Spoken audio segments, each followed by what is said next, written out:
Olá, muito boa noite a todos. Sejam muito bem-vindos a mais um webinar da Angelini Pharma, desta vez organizado em parceria com a Escola de Pós-Graduação em Saúde e Gestão da ANF, no qual iremos explorar o papel da farmácia na dor de garganta enquanto menos se espera ao longo de todo o evento. O meu nome é André Torres, eu faço parte do Departamento Médico da Angelini Pharma e ao longo desta sessão serei o moderador do painel de excelência que iremos contar e que irá dar a sua perspectiva sobre este tema que é surpreendente, ou esperamos que seja surpreendente, mas também atual. Para além de agradecer a presença dos oradores e dos palestrantes que temos convidados e que já irei apresentar, agradecer obviamente aos colegas que se juntam a nós nesta noite e que vão investir o seu tempo a procurar saber mais sobre este tema. E esta sessão dá continuidade a um projeto que é o Tanto Verde Learning Lab, Saber para Crescer, em que procuramos promover aquele que é o crescimento multidimensional do farmacêutico nas suas várias vertentes, não esquecendo todos os outros profissionais de farmácia, obviamente, e nesta sessão vamos falar sobretudo do crescimento científico, pessoal e também do crescimento da marca e do negócio da farmácia no seu todo. E, portanto, desta forma assumimos o compromisso de trabalhar aquilo que é o crescimento dos profissionais de saúde nestas várias vertentes. E dando este enquadramento, a conversa de hoje, como falei, será muito centrada naquilo que é o papel da farmácia na gestão da dor, particularmente nas alturas em que menos se espera. Todos nós estamos mais ou menos a par da sazonalidade que se associa aos picos da incidência gripal. No entanto, convém também termos alguma noção de que este sintoma pode surgir em aspectos mais primaveris ou de outono e até mesmo nas situações em que o calor aperta, mas continua a haver alguma incidência, como já vamos falar a seguir, de infecções do trato respiratório, por exemplo, ou alergias que despletam este sintoma. E, portanto, partindo destas reflexões, vamos responder a algumas questões, nomeadamente se a farmácia está ciente de que deve estar ou não preparada o ano inteiro para saber gerir dor de garganta, se os utentes valorizam este sintoma ou se isto é algo que os nossos oradores não concordam e vão desmistificar estas questões. E fazendo este contexto e enquadramento, orientando assim aquilo que é o aconselhamento de excelência das farmácias na gestão da dor de garganta, eu vou passar para a apresentação da agenda e, obviamente, do painel que me acompanha, começando pela Paula Iglesias, a Paula farmacêutica e que nos vai explicar alguns dos pontos fundamentais naquilo que é a gestão da dor de garganta, refletindo na parte teórica, mas sem esquecer aquilo que é a parte prática e a resolução dos casos práticos. E Paula, eu acabo já por te apresentar alguns colegas que, apesar de seres uma cara muito conhecida de todos, a Paula é farmacêutica comunitária, desempenha funções enquanto formadora do Instituto Pharmacare, na qual também é fundadora, e para além disso, para além de todas as atividades de excelência, tem também desenvolvido com muito sucesso o projeto Dicas da Farmacêutica, que convido desde já todos a seguirem, que desenvolve vários conteúdos nos canais digitais para sensibilizar a população para os temas de promoção de saúde e literacia. Portanto, a Paula será a nossa primeira palestrante, que eu já te peço para te juntares a nós neste palco e em termos de comunicação. Vamos seguir a falar com o meu colega, aliás, José Jesus, farmacêutico também e brand manager na Angelini Pharma, que irá dar a conhecer o compromisso da Angelini nesta área, e especificamente naquilo que é a dor de garganta.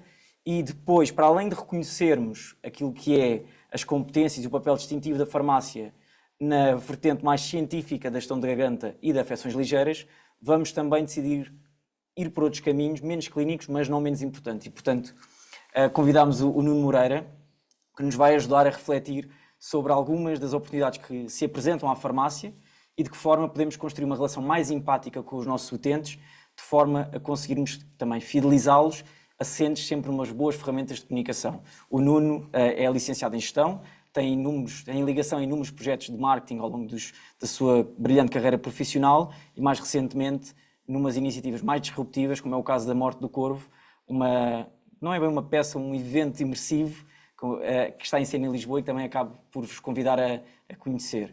Apresentando então este painel de excelência, que eu tenho a certeza que todos em casa estão ansiosos por ouvir, eu convido primeiro a Paula para nos dar a sua perspectiva sobre este tema e agradecendo novamente.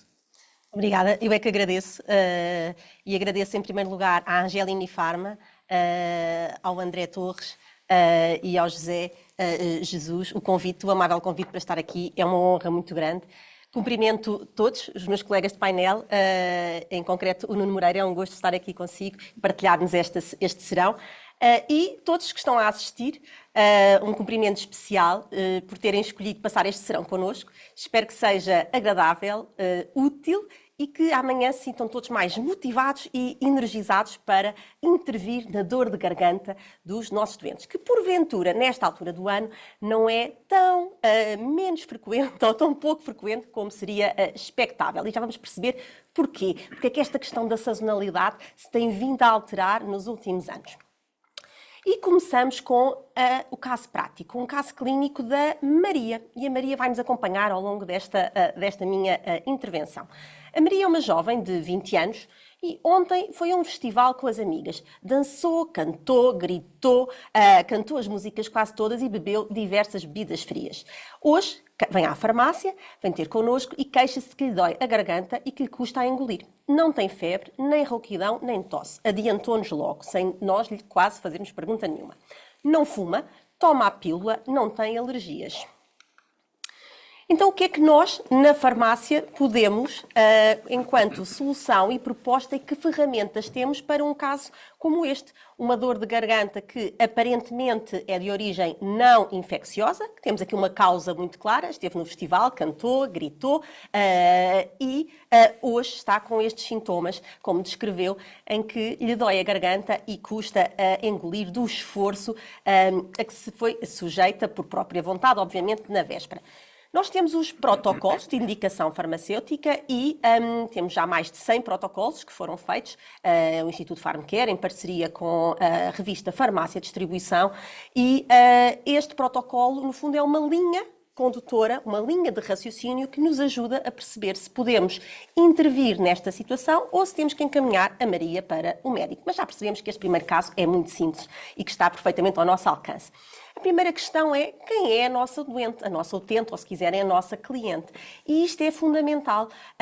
Não tem que ser um formato interrogatório, já vamos falar sobre isso e certamente com o Nuno também vamos abordar estas questões da comunicação com mais detalhe.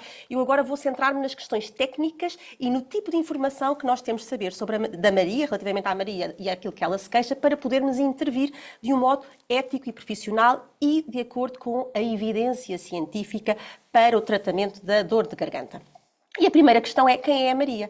É para si, neste caso, se fosse uma prescrição, não é? Muitas vezes não é para o próprio, então é para si. Como é que se chama? Esta é a primeira linha, temos que saber quem é, automaticamente conseguimos abrir a ficha, caso já tenha ficha, não é? Ou fazer de imediato a ficha da nossa utente e percebemos logo várias coisas aqui nesta etapa e já ficamos a conhecer um pouco mais sobre a pessoa que está à nossa frente. Percebemos que já sabíamos, é uma jovem de cerca de 20 anos, e a segunda questão, quando nós intervimos ou queremos intervir em qualquer âmbito dos problemas de saúde menores, como é o caso da dor de garganta aguda, é há quanto tempo? E já percebemos que ela foi ontem ao festival, não é? Portanto, é uma questão de perguntarmos, portanto, cerca de umas horas ou de um dia que refere estes sintomas. E depois passamos para a etapa seguinte. Temos que, antes de passarmos para a etapa seguinte, porque é que é tão importante esta questão? Há quanto tempo a duração do problema de saúde? Porque se for há mais do que uma semana, já é um critério de encaminhamento ao médico. E sendo assim, já não temos necessidade de continuar a fazer mais perguntas e devemos encaminhar imediatamente esta situação para quem de direito e quem pode intervir. Portanto, esta sequência também é importante. Era esta a mensagem que eu queria também aqui deixar já bem presente. E depois temos que caracterizar os sintomas, neste caso, caracterizar a dor. E perceber, efetivamente, onde é que lhe dói a garganta, já referiu que lhe custa a engolir, e classificar a dor também. E este é um ponto muito importante, porque nós podemos intervir nas dores ligeiras a moderadas, nas situações agudas, e, portanto, temos que perceber se, de facto, a dor é ligeira a moderada, na perspectiva de quem? Da nossa utente, da nossa cliente, porque a dor é subjetiva. E aquilo que para um pode ser uma dor muito intensa, para outra pessoa pode ser uma dor ligeira. E como é que nós fazemos esta avaliação? De uma forma muito simples. Há N ferramentas para avaliar a dor, mas uma prática clínica fácil e rápida podemos usar as escalas visuais ou simplesmente perguntar à Maria, de 0 a 10, sendo 10 uma dor insuportável, como é que classificaria a sua dor? E a Maria respondeu-nos como 4, ou seja, é uma dor que nós consideramos moderada. E aqui reforçar mais uma vez a mensagem que nas situações dos problemas menores nós podemos intervir nas situações ligeiras e moderadas. Ou seja, se esta dor fosse intensa, esta situação já deveria ser encaminhada uma vez mais para o médico. Portanto, estamos sempre a pensar nesta nossa árvore de decisão se podemos dar seguimento ou não. Outros sintomas também aqui são importantíssimos, porque por vezes a dor de garganta surge de uma forma isolada, como surgiu nesta situação da Maria, mas muitas vezes não está isolada, faz parte de um quadro de sintomas. Pode ser uma síndrome ou até outros quadros de infecções, já no quadro de dores de garganta de origem infecciosa. Mas neste caso não, temos a explicação, temos as causas, o histórico da doente que nos relata e diz-nos que não tem febre, nem rouquidão, nem tosse. Que medicação é que já tomou para este problema de saúde? É uma questão muito relevante e que devemos questionar sempre os nossos doentes. Diz-nos que ainda não fez nada, veio ter connosco em primeiro lugar, assim como tantos utentes o fazem também no seu dia-a-dia. Que outra medicação é que toma ou se tem outras patologias? Aqui, quer a ficha do doente pode ajudar-nos, mas também devemos questionar a Maria e percebemos que é saudável e efetivamente toma um contraceptivo oral e outras situações especiais, neste caso aplica-se aqui a questão de se fuma ou não, que pode ser uma causa de tosse, não é? E de tosse crónica e de dor de garganta, e portanto aqui também é relevante no nosso contexto da orofaringe e de uma irritação crónica que se pode induzir, expor, e se é uma situação recorrente ou não, que neste caso também não. Então, de uma forma muito rápida, temos uma mulher de 20 anos com dor de garganta, dor ao engolir, uma dor que classificou como moderada, 4, e nós suspeitamos, de facto, de uma dor simples, não infecciosa. E, tendo em conta estas características, podemos passar para o passo seguinte, que é a indicação farmacêutica. Como é que nós podemos tratar, aliviar o mais rapidamente possível a dor de garganta da Maria? Respeitando sempre aqui as preferências e as necessidades da nossa doente, utente, cliente, como queiram. E a minha escolha, neste caso, foi a benzidamina, ou seja, um tantum verde em spray. Há várias opções, em spray, em pastilhas, que estão muito indicadas para a dor de garganta aguda. A minha escolha foi, de facto, o spray, e já vos vou explicar porquê. Com a posologia de 2 pulverizações, 6 vezes por dia. A benzidamina é uma molécula que tem mais de 50 anos, mas os estudos continuam a surgir porque, de facto, tem características muito interessantes e a evidência científica, até muito recente, em 2023, surgiu um estudo, o BIPER, que veio trazer aqui à luz do dia, ou veio reforçar aqui 2 mensagens muito importantes que eu já vos vou transmitir. Mas, dizia eu, esta molécula é um anti-inflamatório não esteroide e que tem 4 propriedades, 4 As. É anestésico, é analgésico, anti-inflamatório e antisséptico. Ou seja, vamos ter aqui uma dupla ação na dor, porque não é simplesmente analgésico como tantos outros anti-inflamatórios não esteroides são. Aqui nós temos esta vertente, esta propriedade de ser analgésico e anestésico. Já vos vou explicar porquê. Antisséptico que vai ter aqui, vai prevenir, vai evitar o crescimento de micro-organismos, como por exemplo a Candida albicans, a Staphylococcus aureus, entre outros, e também aqui a vertente anti-inflamatória, que já vou explicar também em seguida. Algo que é muito importante para nós na farmácia, quer quando, enquanto profissionais de saúde, enquanto equipa, enquanto profissionais que recomendamos tantum verde, mas também enquanto profissionais que dispensam prescrições de tantum verde, recordar que a posologia no adulto do spray é 2 a 4 pulverizações, 2 a 6 vezes por dia, e nas crianças, de acordo com o que está aqui descrito. Sublinhando que, diferentemente de outros sprays, este pode ser usado também nas crianças, em pediatria. E sublinhando também que esta formulação em spray é também extremamente útil em todos os grupos etários, mas também para promover, de facto, a adesão à terapêutica em utentes que tenham, por exemplo, dificuldade em deglutir. Então, dizia eu, porquê que eu escolhi o tantum verde? Por razões científicas, de acordo com as mais recentes evidências científicas e estudos. Recapitulando muito rapidamente, como é que se trata a dor de garganta aguda? Temos o tratamento não farmacológico, que eu hoje não vou abordar, ou talvez para debate, se vier a propósito, tratamento farmacológico e a importância da prevenção dos contágios quando falamos de uma dor de garganta com origem infecciosa. E quando tem origem infecciosa, em 90% das situações são virais e não bacterianas.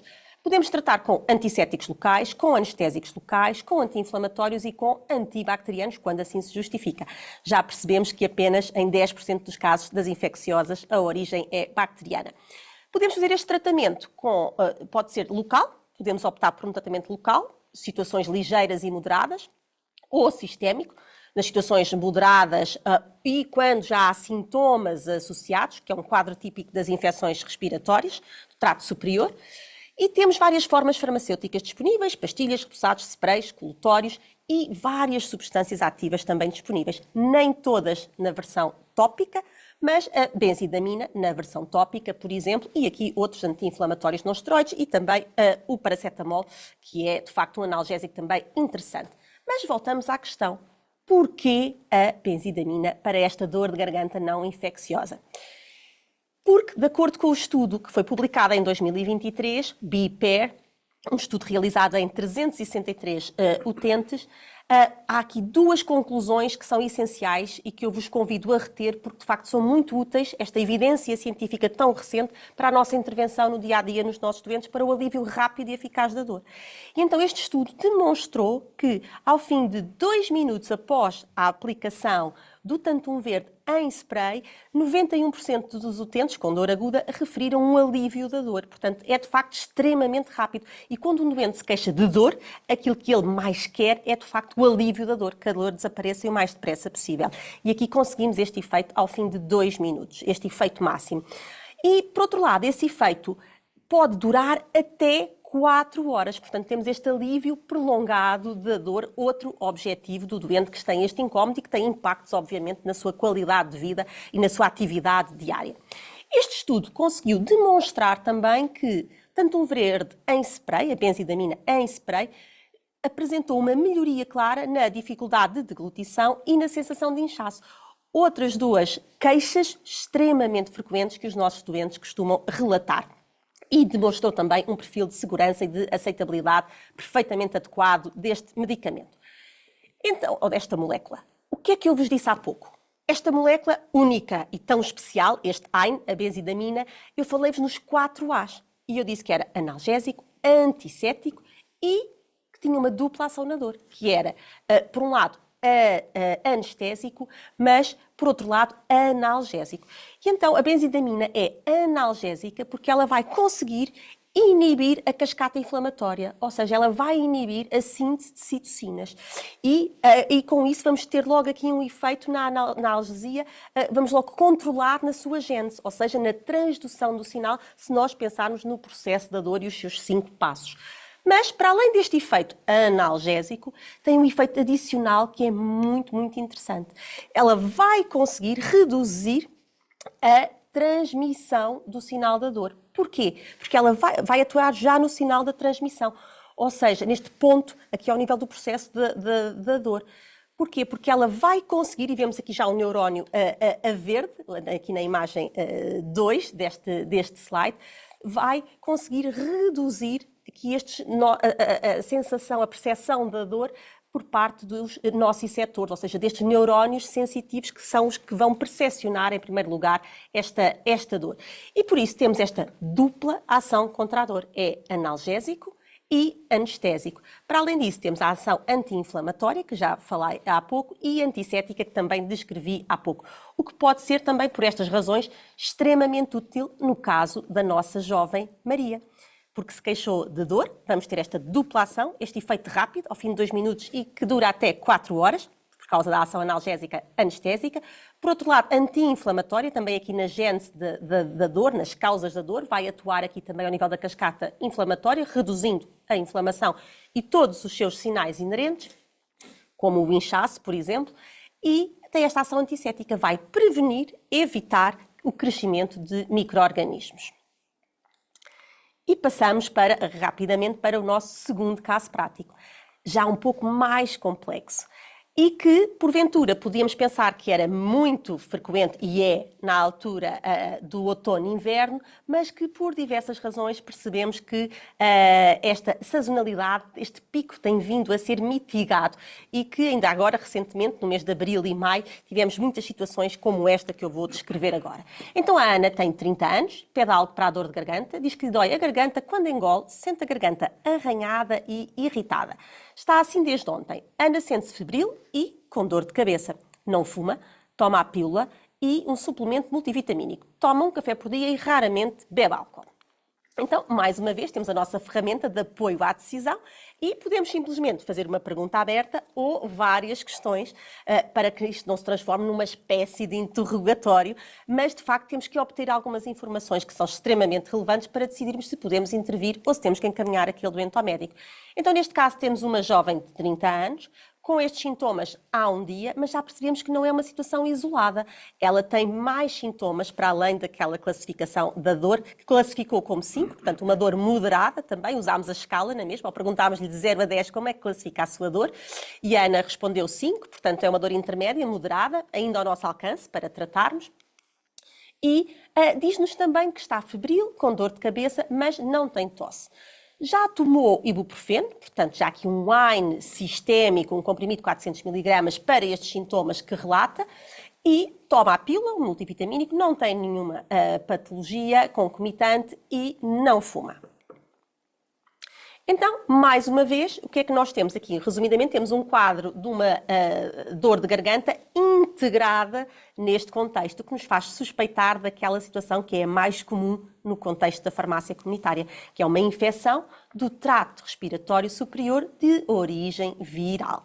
E, mais uma vez aqui, se quisermos, podemos fazer o teste ou não. Hoje temos várias ferramentas ao nosso alcance. Neste caso, até podemos fazer, foi tudo negativo, para aqui fazermos o nosso rastreio de situações virais muito, muito frequentes. E passamos de imediato para a indicação farmacêutica. E neste caso, a minha recomendação também foi benzidamina em spray e já vou explicar porquê. Em vez de 2 pulverizações, neste caso já optei por 4 pulverizações 6 vezes por dia. E, juntamente, pode e deve continuar o anti-inflamatório sistémico que já estava a fazer. Com aqui uma notinha importante que é quando é que esta doente tem que ser encaminhada ao médico e o que é que lhe temos que dizer ou o que é que nós temos que saber para poder apoiar nesse sentido, caso seja necessário. Se a dor de garganta persistir mais do que uma semana, é logo critério de encaminhamento ao médico. Se existir rouquidão persistente e mais de 3 semanas, também. Se os episódios forem recorrentes, se houver disfagia e se a medicação for inefetiva. E isto rapidamente, ao fim de 2, 3 dias, podemos e devemos verificar se a nossa intervenção foi efetiva na nossa doente. Deverá, obviamente, evitar aquilo que é do senso comum, mas que também a evidência científica nos recorda, esforçar a voz, álcool, café, tabaco, ambientes poluídos e, neste caso, suspeitamos de uma infecção respiratória de origem viral, não esquecer todas as questões de higiene, que agora também não vou aqui detalhar, nem da etiqueta respiratória, nem também do uso de máscara para evitar situações de contágio. Muito rapidamente, e o tempo passa a voar, dizer-vos que, relativamente ao trato respiratório, nós podemos dividi-lo em superior e inferior e que 90% das infecções do trato superior, 90% das infecções de origem viral do trato superior, do trato superior, peço desculpa, respiratório superior, era isto que eu queria dizer, são de origem viral. E os vírus começam por invadir o epitélio no trato superior e por isso é muito comum os sintomas serem inicialmente, numa fase inicial, ou rinorreia ou congestão nasal, dor de garganta, e depois evolui ou não para sintomas respiratórios do trato inferior, como por exemplo a tosse, mas estes quadros não costumam surgir isolados. Há um conjunto de sintomas, como por exemplo febre, dor de garganta, febre, dor de cabeça, um mal-estar geral, portanto há sintomas respiratórios e sintomas não respiratórios. Muito brevemente, o que é que eu gostava de recordar? Que a maioria das infecções do trato respiratório superior são de origem viral, 85% a 90%. Portanto, em cada 10 doentes que se queixam destes sintomas, 9 têm uma infecção do trato respiratório de origem viral. Isto é relevante porquê? Porque nós podemos intervir sem necessidade de encaminhar estes doentes ao médico. São geralmente também autolimitadas, mas nós queremos intervir para acelerar o processo, o alívio dos sintomas e para evitar complicações e dar mais conforto e qualidade de vida aos doentes. Tradicionalmente estão mais associadas ao outono e inverno, é verdade, e há um pico grande nesta fase do ano, mas começamos a perceber que devido às alterações climáticas, às viagens tão frequentes aos hemisférios, o facto do hemisfério, quando é inverno aqui, ou melhor, quando é verão aqui, é inverno no hemisfério sul e está os vírus da gripe e outros vírus, não é? Os SARS-CoV-2, mas não só, outros coronavírus. Também agora, no último ano, o VRS, portanto, o vírus sincicial respiratório, percebemos que houve aqui outros vírus a circular, com outros desafios que se levantam e percebemos também que estas viagens, este mundo em que nós vivemos, que é muito fácil, de facto, que esta disseminação dos vírus ocorram e que surjam episódios e picos fora daquilo que seria o tradicional outono e inverno. As crianças são mais suscetíveis e os maiores de 65 também, e os doentes crónicos, como é óbvio. E queremos, sobretudo, tratar os sintomas, portanto, é um tratamento sintomático para estas infecções virais e evitar complicações. Aqui percebemos a questão dos vírus que eu referi há pouco e eu queria destacar-vos que começamos a ter, obviamente, um padrão muito mais evidente no outono e inverno, mas percebemos que começamos a ter picos e que também, naquela época que não seria expectável, como agora, ou que seria menos expectável, primavera, verão, começamos também a ter vários vírus respiratórios que estão a circular e que, inclusivamente, podem provocar sintomas respiratórios, mas não só, também gastrointestinais, como, por exemplo, a diarreia.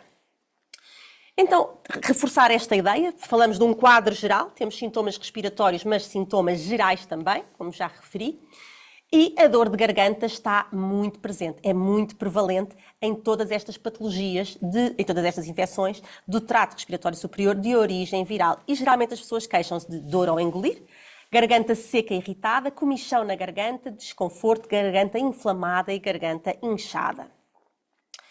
As causas da dor de garganta podem ser agudas, crónicas, como por exemplo o tabagismo e também alguns medicamentos. Também podemos deixar isto para debate se for necessário aprofundar esta temática.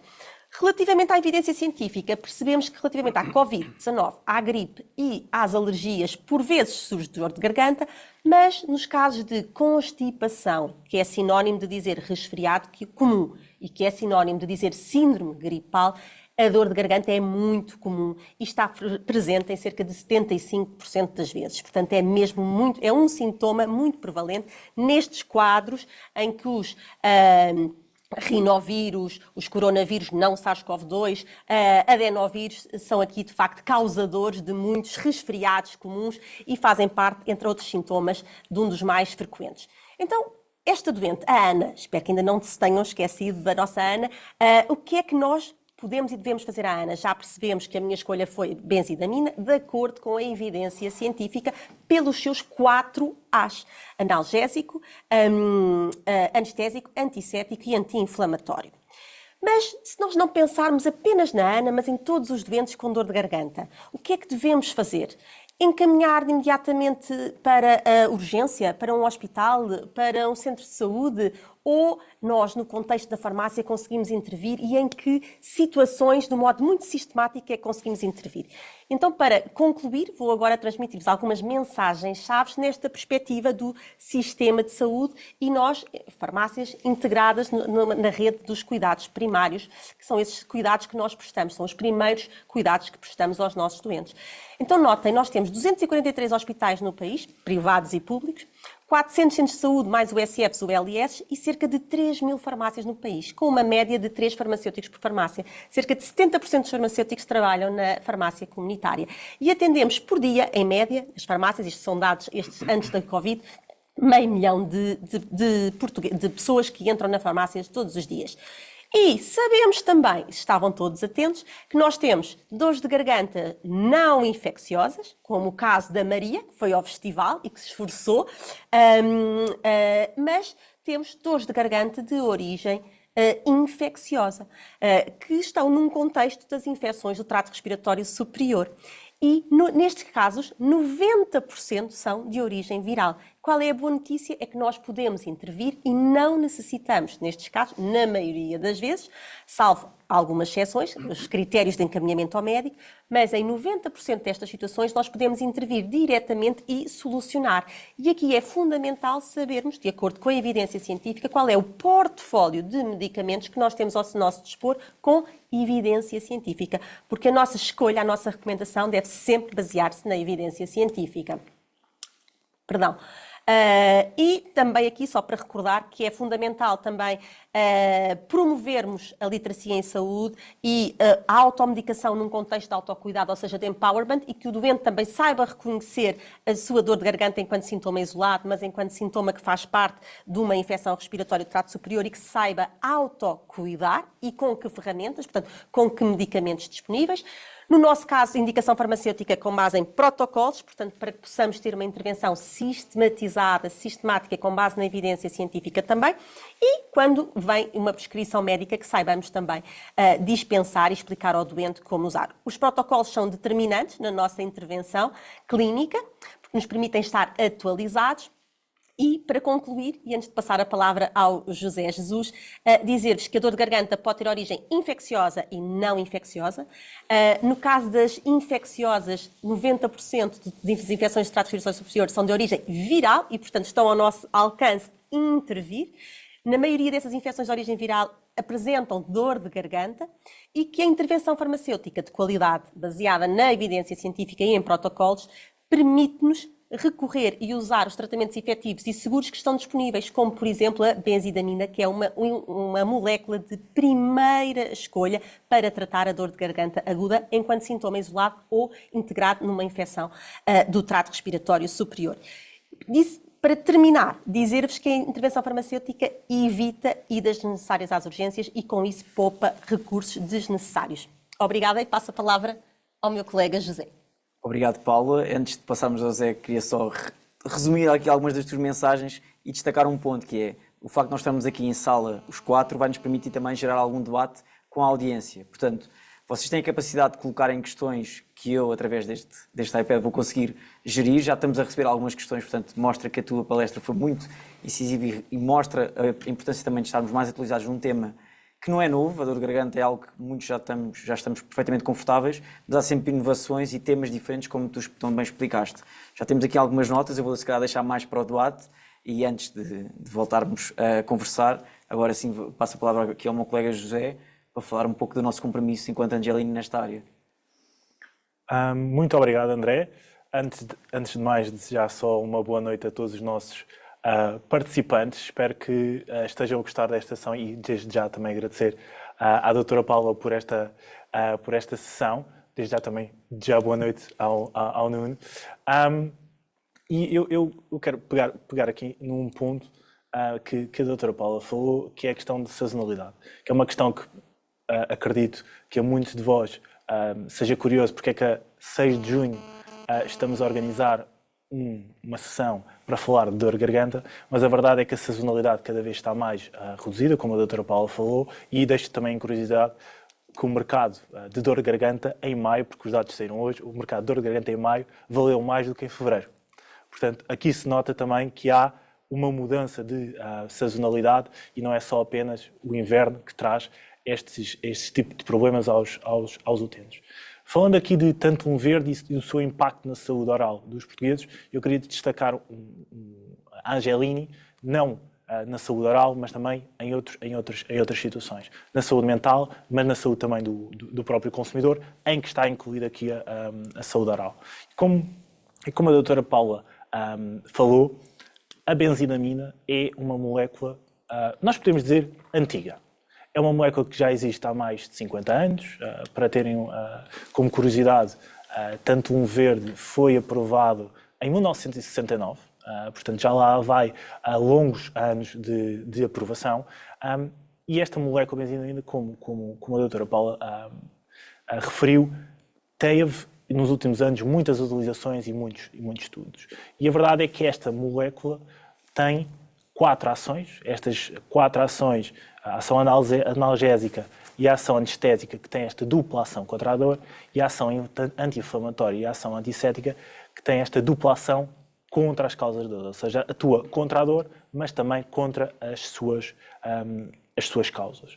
E este site tem muita informação, mas o que eu quero destacar aqui é que foi avaliado num painel de 320 médicos, pediatras e farmacêuticos que todos concordaram que o mecanismo de ação da benzinamina era vantajoso, ou era mais vantajoso, em comparação com outros medicamentos administrados topicamente. Portanto, a benzinamina tem esta ação eficaz, anestésica e analgésica na ação contra a dor.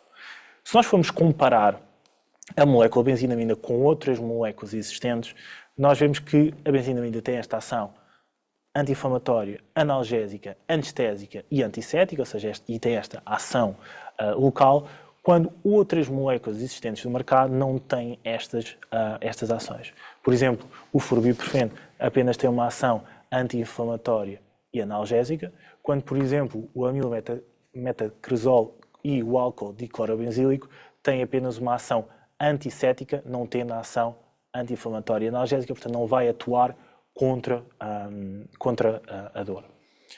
A doutora Paula falou sobre a questão dos sprays e esta é uma questão muito relevante. A questão dos sprays, em Portugal, é uma categoria ou um segmento que tem muito pouca penetração.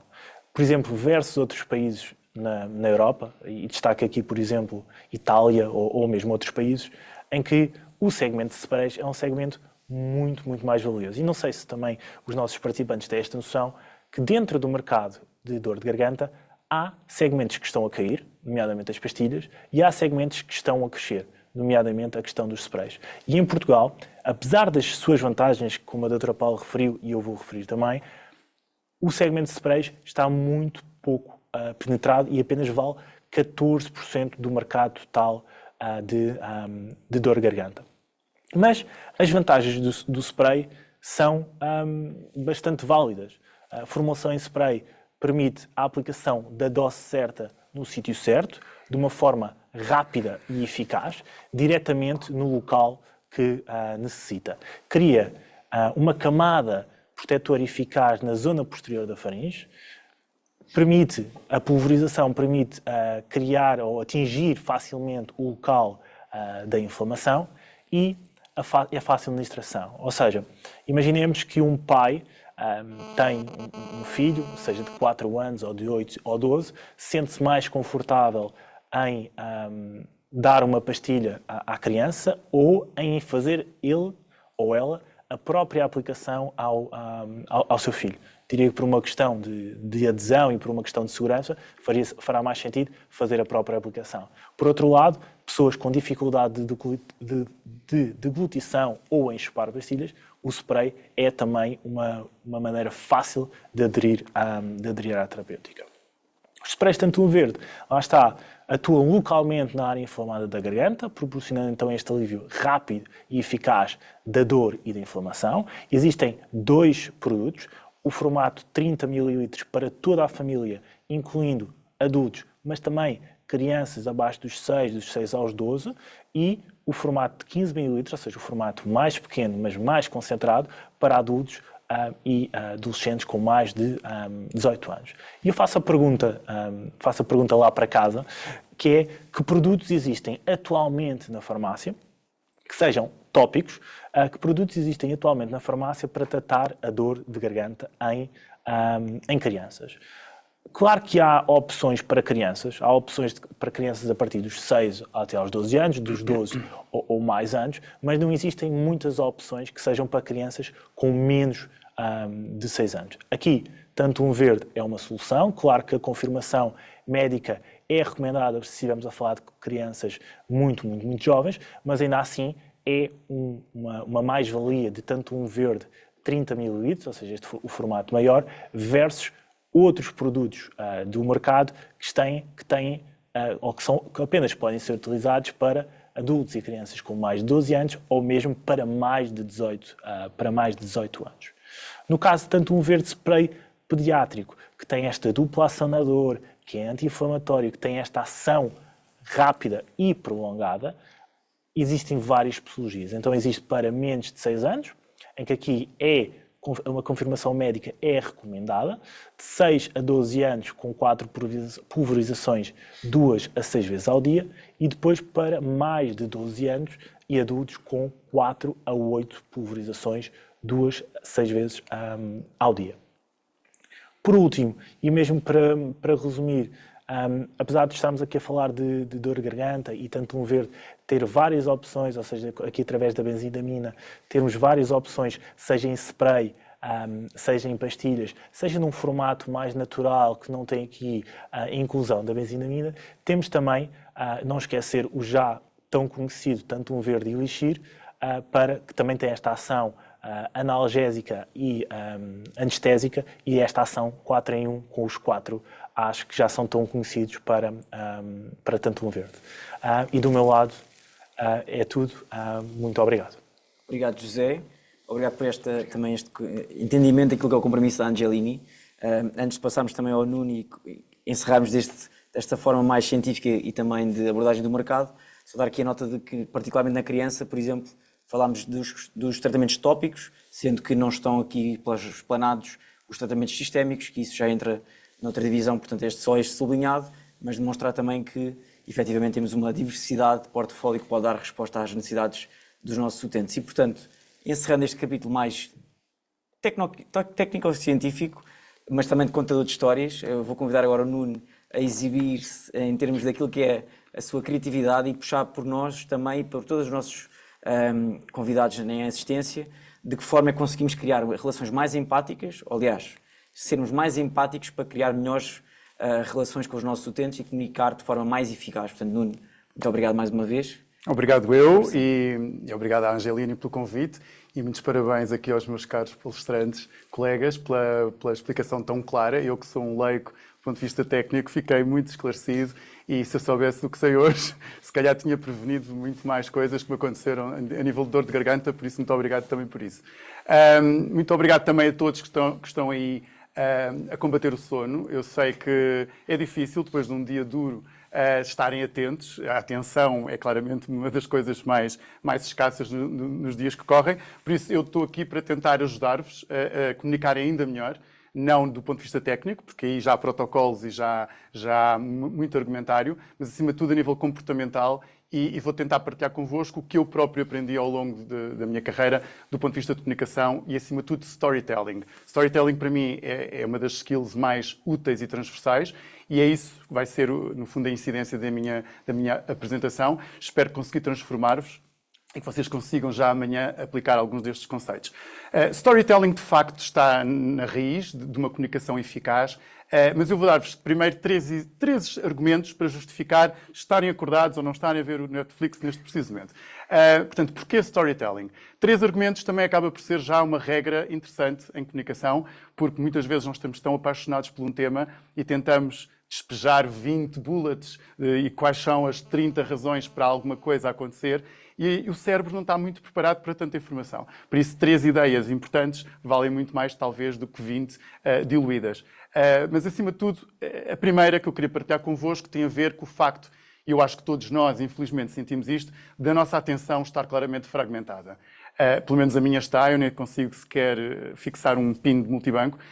E isto é o que se passa. Temos uma sociedade, claramente, que está a ser bombardeada por estímulos e é muito difícil de nós captarmos a atenção. Por isso, quando vocês tentam comunicar alguma coisa, quer com clientes diretos, com utentes, quer com a vossa própria equipa ou com outros stakeholders externos, têm que entender que do lado de lá, do lado do cérebro que está do lado de lá do balcão ou da mesa, está um cérebro um bocadinho desconcertado. Quem quiser saber um bocadinho mais sobre o assunto, há um livro que eu considero muito bom para este tema, chamado The Shallows, What the Internet is Doing to Our Brains. Basicamente, ele culpa a internet por termos agora informação quase ilimitada e os nossos cérebros estão basicamente muito parecidos com o que eram na pré-história e, portanto, nós não estamos a conseguir consolidar a memória de curto prazo. E por não conseguirmos fazer isso, é que é importante storytelling, porque o storytelling dá-nos estruturas que captam a atenção e que fazem com que essas ideias passem da memória de curto prazo para a de longo prazo e é assim que nós conseguimos gerar conhecimento. Portanto, basicamente, eu chamo isto o efeito Dory. Não sei se vocês também o têm, eu tenho. As pessoas com que vocês falam, quase certeza que têm, e por isso é que storytelling é relevante. Porque se toda a gente estivesse atenta, nós não nos tínhamos que preocupar muito. Portanto, este é o primeiro argumento.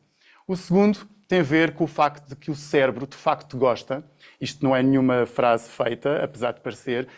Há provas de que isto realmente acontece. O cérebro tem dois químicos que funcionam muito bem com histórias. Tem, por um lado, o cortisol, que nos chama a atenção e que nos preocupa e que, no fundo, diz-nos isto é importante, é melhor estar atento. E depois temos a oxitocina, que é responsável pela empatia. Foi feito um teste para provar precisamente isto, com 2 painéis de pessoas. O primeiro painel foi alvo de um filme de animação com o pai e com uma criança. Estavam os dois a brincar, etc. E, de repente, a voz off diz: bom, a criança vai morrer por ter um tumor cerebral. E, a partir daí, o pai começa a chorar e há aqui um volte-face muito, muito dramático no filme.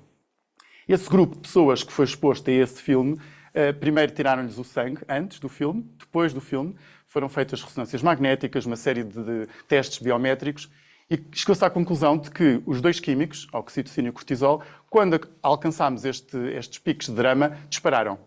E não só dispararam, como no final desse filme, foi pedido às pessoas para doarem dinheiro para instituições que tratavam de crianças em termos de cuidados paliativos. E há uma correlação direta, com 95% de confiança, em relação ao nível do químico e ao dinheiro que elas iam dar. Portanto, nós conseguimos prever quanto dinheiro é que as pessoas iam dar consoante os químicos que foram lançados. E no outro grupo de controle foi feito um filme minimamente parecido, mas não havia esta questão da criança ir morrer e, portanto, nada acontecia. Era um flatline completo, quase que só via os grilos, e claro que não havia correlação nenhuma com dinheiro no final. E, portanto, com este teste e com, obviamente, muito mais evidências e outro tipo de estudos, chega-se à conclusão que boas histórias com emoções e com arcos narrativos dramáticos têm impacto e as pessoas não só acordam e, portanto, estão atentas, como depois agem, que é o que nós queremos quando comunicamos. Portanto, este é o segundo ponto, o cérebro gosta de boas histórias. E o terceiro e último é algo muito básico também, eu gosto de ideias simples, mas que funcionam. Funciona, de facto. Storytelling funciona em ambientes profissionais. Não sou eu a dizer, são os bilionários. Os bilionários tendem a perceber do assunto, senão não eram bilionários. E eu concordo aqui com o Richard Branson, porque nós queremos liderar uma farmácia, ou se fazemos parte de uma equipa, ou se queremos, no fundo, inspirar ou convencer alguém, mesmo que seja um stakeholder interno ou externo, nós temos que ter a capacidade de cativar, de convencer e de inspirar. E é muito difícil fazê-lo com dados brutos e sem emoções. E por isso é que o storytelling é fundamental. E por estas 3 razões, e acima de tudo, porque é de facto eficaz, e todos nós queremos ser eficazes, porque senão é uma perda de tempo o ato de comunicação. Portanto, eu espero, com estes 3 argumentos, ter acordado uma série de cérebros que podiam estar já a querer abandonar aqui o webinar. E se chegarmos à conclusão, e espero que todos concordem, que storytelling é importante, então como é que uma boa história é feita? Ok, tudo bem, eu entendo que storytelling é de facto fundamental, mas eu não sei estruturar uma boa história. Eu tenho um protocolo técnico, ou tenho conhecimentos técnicos, mas há mais do que só a parte técnica. As pessoas são seres humanos feitos de emoções e têm comportamentos e têm outro tipo de problemas para além da doença ou da patologia. Portanto, como é que nós criamos uma boa história? E é isso que eu vou agora passar a demonstrar. Por isso, a anatomia de uma boa história é aquilo que importa e a questão aqui é, há uma boa notícia desde já. As boas histórias são quase todas iguais. Portanto, nós conseguimos roubar com orgulho essa estrutura e aplicá-lo à nossa realidade. Portanto, eu aqui vou precisar da vossa colaboração, porque como eu não tenho a vossa realidade, só como utente, eu agora vou mostrar-vos alguns exemplos de filmes de Hollywood ou de marketing viral, de filmes publicitários, e vocês depois, com esses mesmos ingredientes, vão ter que fazer a associação à vossa realidade, mas eu prometo que é simples e que todos vão conseguir fazê-lo. Vou começar por mostrar, não o filme, mas um frame do filme do The Lion King. Esta era a parte que, se fosse presencial, eu dizia: alguém tem problemas com spoilers. Como não é, se alguém tiver problemas com spoilers, desligue já o microfone, mas eu espero que não. Mas há aqui este filme é muito especial. É um filme que era quase impossível de não ter sido um sucesso. Porque tem, a nível de história, uma outra história anterior a ele que faz com que ele seja quase imbatível.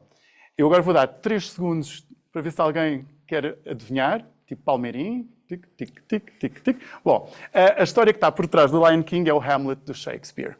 É um decalque da história. E, portanto, temos o Hakuna Matata e o To Be or Not To Be, e no final o Elton John sings Everyone Dies. E, portanto, era quase impossível. Tinham que estragar muito.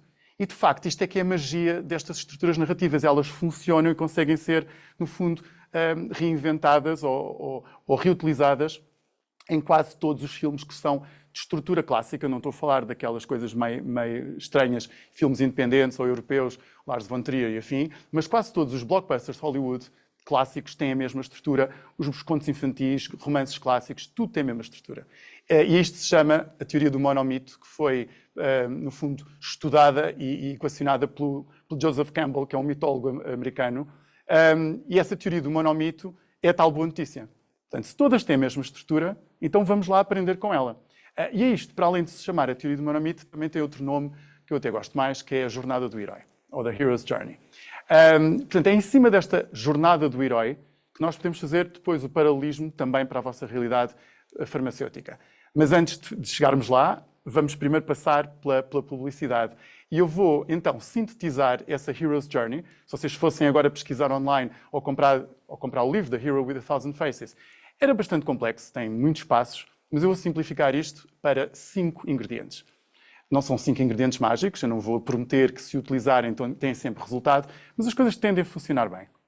E eu chamei isto de uma história de transformação, porque, de facto, nós temos que transformar positivamente alguém.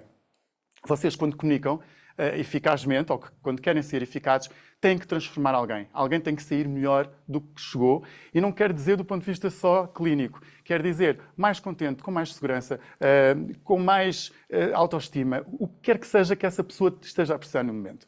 Por isso, para tornar isto um bocadinho mais palpável e descermos à terra, e acreditando que isto funciona desta seguinte forma. Era uma vez um protagonista que tinha um determinado objetivo, a que o Joseph Campbell chama The Call to Adventure, mas há um vilão que se interpõe, felizmente há um mentor que ajuda e, por fim, há uma recompensa. Portanto, eu, para ilustrar isto, vou-vos mostrar um pequeno filme publicitário da Barbie, antes do filme que teve no cinema.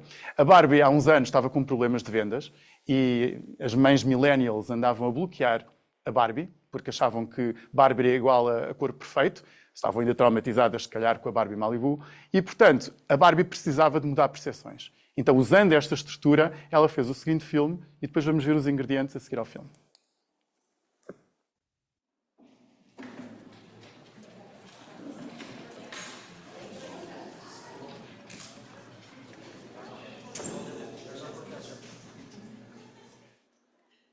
Hello, my name is Gwyneth, and I'll be your professor today. And I will be talking about the brain. Hi. Hello, I'm your veterinarian today. You're kidding. Nope, I'm Dr. Brooklyn. See? Okay, doctor. Oh, here, let me see. Good morning, everyone. I'm your new coach. My name is Maddie. Nice to meet you. I had the most fantastic day in the office. You'll never believe what happened. We got that new business I wanted. Have you ever seen him fly? Have you seen him what? Fly? No. My cat can fly. Okay. The dog's brain can't think as much as the human's brain because there's no high school for the dog. This is Peter, the Triceratops. Peter is 1 year old. The T-Rex, Sally, is 1,002,252 years old. Knees up like a unicorn. Higher, higher. I've been to New York, Transylvania, Pennsylvania. We can think and do lots of stuff with our brain. Now, does anybody know how big the brain is? Anybody? Sophia. It is medium. Medium. Very good. Bom, isto foi a resposta da Barbie ao problema que tinha, e por isso o protagonista, apesar de, do ponto de vista criativo, serem as crianças, este filme não é para as crianças. São as mães millennials é que são o protagonista, são os heróis. As mães millennials é que têm que ser transformadas. Portanto, o protagonista nunca somos nós, os oradores, quem comunica. É sempre o alvo da comunicação. E em marketing viral, em publicidade, é sempre o consumidor. E neste caso, são as mães millennials que têm como objetivo, o tal call to adventure delas, é que as filhas tenham sucesso, que sejam mulheres poderosas e que se afastem, obviamente, de maus exemplos. O vilão é tudo o que impeça, no fundo, as mães de atingir o seu objetivo. São brinquedos fúteis ou tudo o que afaste desses ideais. O mentor aqui é a Barbie, tal como vocês são o mentor quando falam com clientes, e a recompensa é elas perceberem, elas as mães, que conseguem inspirar e educar as filhas precisamente com a Barbie. Portanto, resolvem o seu vilão, matam o seu pain point e atingem o seu objetivo.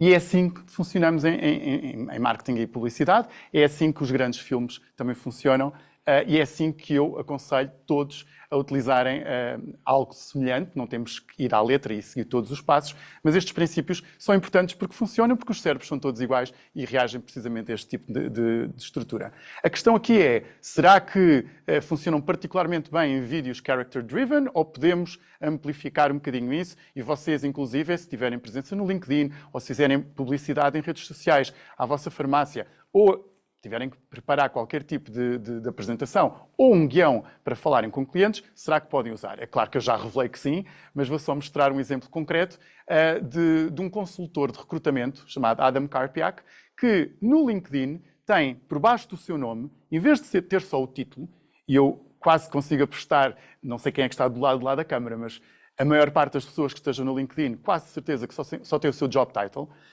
o que é redutor, porque nós não somos a nossa função, nós somos muito mais do que isso. Nós temos um skill set e temos metacompetências e, portanto, se isto é um ponto de contacto, porquê estar a desperdiçá-lo? Porquê que estamos a fazer a versão preguiçosa e redutora de nos classificarmos só com um job title, que às vezes até muda? Porque não dizer coisas que façam sentido a quem esteja ativamente a procurar por alguém parecido connosco? E o que o Adam me diz é que looking for a job sucks, porque ele é consultor de recrutamento, I make it suck less. Portanto, é algo com o qual as pessoas se identificam, é algo que ele já se está a posicionar para resolver um pain point, o tal vilão, e depois posiciona-se como um mentor, porque ele diz, é difícil descreverem um resume, eu posso ajudar. Portanto, ele no fundo está a criar uma pergunta em função do pain point que as pessoas todas que estejam à procura, no fundo, vão achar relevante, e depois I might know why é a posição do mentor, que é precisamente a posição que qualquer comunicador com eficácia deve ser. E vocês em particular, porque aí o pain point até é físico, ou às vezes psicológico, mas é muito mais bem identificado do que normalmente em qualquer outra situação. Portanto, chegamos ao ponto final de aplicabilidade. Eu prometi e vou tentar entregar como é que nós pegamos nesta metodologia e aplicamos à vossa realidade. Porque, apesar de eu ter dito agora mesmo que é fácil, porque vocês próprios estão sempre confrontados com pessoas com dores, e o pain point é óbvio de identificar, mas as pessoas têm outros pain points para além da dor. Há pessoas que são tímidas, têm problemas em falar e em exprimirem-se, têm problemas de literacia, têm vergonha às vezes de acordo com o problema, têm problemas financeiros. Há outros vilões para além do óbvio. E por isso é que é importante nós estruturarmos a nossa conversa, a nossa interação, especialmente porque queremos ter uma relação de longo prazo com os nossos clientes, de acordo com isso e não só aceitar uma receita e prescrever o que quer que seja. E por isso vamos outra vez usar o era uma vez, até que, mas e por fim, precisamente para tentar estruturar de um ponto de vista mais interpessoal. Portanto, era uma vez, eu diria que um gancho empático dá muito jeito, abre muitas portas, as pessoas ficam logo muito mais abertas a aceitarem as nossas recomendações, até que é a identificação do vilão, do problema, mas há um mentor, que são vocês, e portanto vocês têm que ajudar à transformação. Para cada problema vocês têm que ter aqui uma solução que tem que ser trabalhada com o próprio protagonista e no final resumir e incitar a ação, porque as pessoas muitas vezes esquecem-se ou não têm capacidade de memorização, porque têm aquele problema da memória de curto prazo debilitada, e é importante fazer este tipo de sistematização. Vamos ver só, muito rapidamente, ponto por ponto. O gancho empático tem a ver, obviamente, com simpatia e empatia. Um sorriso é altamente... Parece simples, mas um sorriso, de facto, é muito importante. Há uma linguagem não verbal associada com o contacto, olhos nos olhos, a parte de postura corporal. Eu sei que muitas farmácias têm aquele agora acrílico que não ajuda propriamente. Vocês têm que ir para além do acrílico e o vosso sorriso e o vosso olhar tem que transmitir abertura, porque nós queremos é que as pessoas estejam claramente em posição confortável e há aqui uma empatia em que eu sinto, de facto, os problemas do outro e isso é fundamental como baseline. E depois, esta estrutura de arco narrativo de Hero's Journey pede, obviamente, que já de início o cliente sinta que é o protagonista.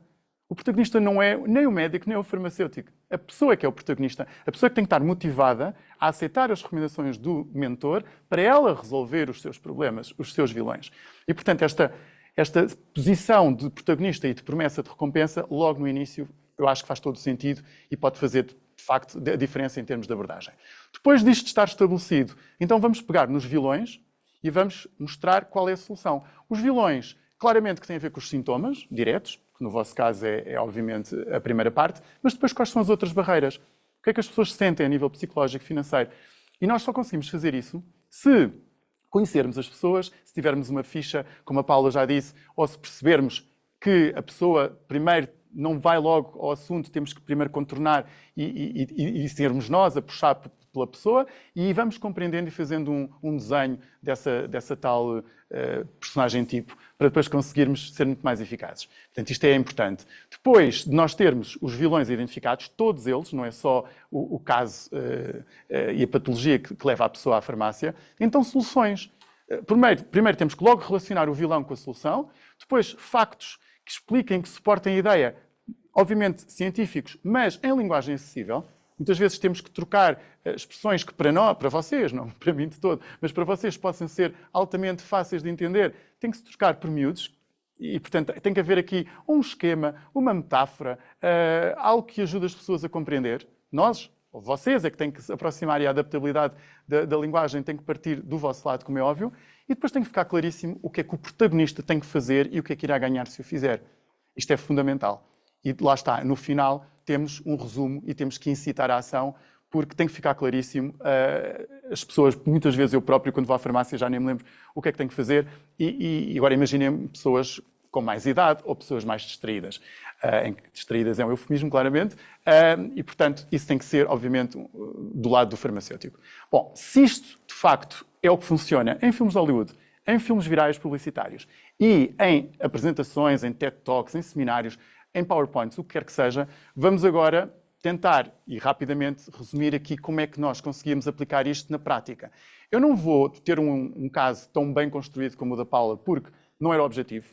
Eu vou mostrar-vos antes uma coisa que pode ajudar-vos. É uma coisa, de facto, porque tem a ver com o ChatGPT. Eu não sei quem é que tem usado ou quem é que já experimentou. O ChatGPT é uma ferramenta muito útil, se for muito bem orientada também. Tem tudo a ver com os prompts que se coloca e tem tudo a ver com a pessoa que o utiliza. E eu próprio inventei um caso e fui pedir ajuda ao ChatGPT. Fui pedir ao ChatGPT ajuda, mas disse-lhe, mas quero que me faças um guião com base na Hero's Journey, do Joseph Campbell, condensada naqueles 5 ingredientes. Portanto, eu alimentei o ChatGPT com aquilo e criei aqui um caso em que há um cliente que já está irritado em termos comportamentais. Nós temos que ter em consideração as personalidades das pessoas, o estado naquele momento em que a pessoa está com uma dor de garganta, mas prefere não entrar em grandes conversas, não quer dar detalhes, não interessa o que é que ele andou a fazer, dói-lhe a garganta. Ponto final. E isso é importante, porque se alguém vem com esta postura e se nós continuamos a insistir e a fazer perguntas e a ir contra a personalidade dominante do cliente, as coisas tendem a não correr muito bem. Por isso, não vamos agora ver em detalhe, mas se nós usarmos estes 5 ingredientes, vocês próprios depois podem testar com tipologias diferentes de personas, podem testar com vários tipos de sintomas, pessoas mais irritadas, mais introvertidas, mais extrovertidas, o que quer que seja. As combinações são múltiplas, vocês é que devem, ou não têm que o fazer, mas devem saber exatamente o que é mais ou recorrente ou mais preocupante. E neste caso concreto, o que é que o ChatGPT criou foi um cliente que diz logo que só precisa de algo para a dor de garganta e que não quer um grande interrogatório, de uma forma até um bocadinho agressiva, e o objetivo não é contrariá-lo. É, olá, muito bem, estou aqui, você está aqui à procura de alívio, portanto há ali logo uma empatia e percebe-se que o farmacêutico ouviu e que sabe o que é que está a passar, e vamos concentrar-nos em tratar diretamente da dor, que é o que a outra pessoa quer ouvir, no fundo. Depois, claramente que o vilão acaba por ser uma exposição do que é aquele sintoma concreto. Aqui não há nenhuma outra camada que tenha a ver com questões financeiras, com iliteracia, mas vocês podem transformar o vilão numa coisa muito mais complexa, se fizer sentido. E depois, como mentores, então, vão prescrever o que fizer sentido. Neste caso, a dor de garganta, claro que tinha que ser tanto um verde, senão eu levava aqui 3 tiros, mas vocês é que têm que ter, com a base científica, com os protocolos que vimos, a noção do que é que vão prescrever. Mas a parte comportamental é muito importante e esta sequência e escuta ativa e detectar até algumas dicas não verbais do lado do cliente é fundamental para acertarmos na narrativa. E a recompensa, no final, depois da recomendação do medicamento, para além depois de manter-se hidratado, etc., o que é que acha deste plano? Para não parecer que é algo que é completamente imposto e é uma verdade absoluta. Tem que envolver as pessoas. E a pessoa, se isto tudo correr bem e se nós nos adaptarmos à personalidade dela, vai, à partida, dizer, parece muito bem, vou seguir o que sugeriu, muito obrigado, e vai voltar, porque sente que tem um mentor. Não tem um Deus omnisciente, não tem um herói, tem um mentor a que vai ajudá-lo. Portanto, a nível de resumo, em termos da analogia entre as duas, entre a ferramenta de Hero's Journey, que eu acabei de mostrar, o objetivo, neste caso o call to action, o farmacêutico reconheceu a tensão inicial e redirecionou a conversa. Depois o vilão é a dor de garganta como inimigo comum, é simples e, portanto, coloca-vos logo num common ground. Depois temos o mentor, que são vocês, claramente, com a vossa experiência, e a recompensa é claramente uma solução simples, que não tem que ir ao médico, em que há uma capacitação do lado do cliente também, para haver uma autonomia e controle da decisão da sua própria saúde. E vocês conseguem fazer iterações e várias combinações com o ChatGPT, portanto é uma sugestão e com base na vossa experiência de certeza que vão tirar partido, espero eu, desta analogia. Por isso, a título de epílogo, e pegando nesta primeira imagem, que não é à toa que ali estava, na dúvida entre o herói loiro e musculado ou o bicho verde esquisito, vocês são o bicho verde esquisito, tenho pena, os clientes são sempre o herói e vocês, os farmacêuticos, são sempre o mentor. E ao limite, tentem ser mestres da acupuntura, que eu sei que é uma coisa completamente ao lado do que vocês costumam fazer, mas mestres da acupuntura no sentido em que tentem resolver os pain points de heróis que precisam de ajuda. Pain points estes que vão para além da dor. E é isto. Espero que tenha sido útil e que consigam aplicar o máximo possível destas metodologias transversais. Muito obrigado. Muito obrigado, Nuno. É exatamente esse o desafio e acho que vamos conseguir. Tocar aqui, eu adorei uma frase que tu disseste, que eu adapto para a realidade da farmácia, que é o facto de nós podemos garantir que as pessoas que entram nas nossas farmácias saiam melhor do que aquilo que chegaram. E acho que isso é muito aquilo que é o propósito da farmácia e aqui, enquanto contadores de histórias, podemos consegui-lo e dar-vos os parabéns por respeitar o tempo religiosamente, o que nos permite ter aqui algum período para debate. Alguns dos colegas já nos fizeram algumas questões que eu já vou aproveitar, mas se calhar começo pela conversa, pegando naquilo que o Nuno disse. Como é que tu traduzes isso para a tua realidade em termos de contadores de histórias? Ou seja, vocês dois são comunicadores, tu mais comunicadora de ciência, tu mais comunicador de marketing. Como é que tu achas que este tipo de histórias se aplicam na tua realidade? E se as equipas de farmácia conseguem instituir, sabemos que há os desafios dos tempos, 1 minuto para atender muitos dos doentes, conseguimos contar histórias na mesma? O que é que tu achas? Felizmente ainda não temos essa restrição de 1 minuto. Não, mas muitos exigem-nos esse 1 minuto, que às vezes é difícil. Aquele senhor provavelmente queria ser tido 1 minuto. Sim, eu acho que é um grande desafio. Eu acho que estas ferramentas da comunicação são essenciais para transformarmos a vida para melhor dos nossos utentes, clientes, doentes. Obviamente que a informação técnica, o conteúdo técnico-científico não é suficiente e, de facto, se queremos transformar, dar mais e melhor saúde a cada um de um modo personalizado, estas ferramentas são essenciais. Acho que temos que treinar, praticar, é essencial, de ter formação primeiro e depois treinar. E achei muito interessante e parabéns pela apresentação e este desafio do ChatGPT que nos faz realmente pensar e todas as possibilidades e todas as objeções com que nós somos confrontados no dia-a-dia. E é uma forma das próprias equipas praticarem e poderem treinar e antecipar cenários e exercitar. Claro que sim, acho que faz todo o sentido aplicar, e agora em concreto, na área da dor de garganta, e falámos do protocolo, faz todo o sentido, não é? E está aqui a prova com o exemplo que deu e, portanto, acho que é uma ferramenta poderosíssima e que podemos aplicar, claro que sim. Sem dúvida, sem dúvida. E por acaso pego já numa pergunta que foi já para ti, que é muito rápida, que é relativamente aos teus protocolos, também já falaste, onde é que estão disponíveis, se para além da revista de distribuição, se os colegas podem ter acesso e se nos quiseres dar também alguma nota sobre a importância que é esta sistematização dos conteúdos, porque é uma questão que nos colocaram também à parte, para além destes estão temas. disponíveis solicitando diretamente à revista, à farmácia de distribuição, têm diversos temas, portanto já foram abordados mais de 100 temas, e a grande vantagem é que nos permite ter informação atualizada e tomar decisões sobre o problema de saúde e sobre os princípios ativos de primeira linha, segunda linha de tratamento para determinado problema de saúde e também saber quando é que temos que encaminhar ao médico. Portanto, há uma linha base, que é comum a todos os protocolos, que é a estrutura, e depois, obviamente, é adaptada a cada problema de saúde.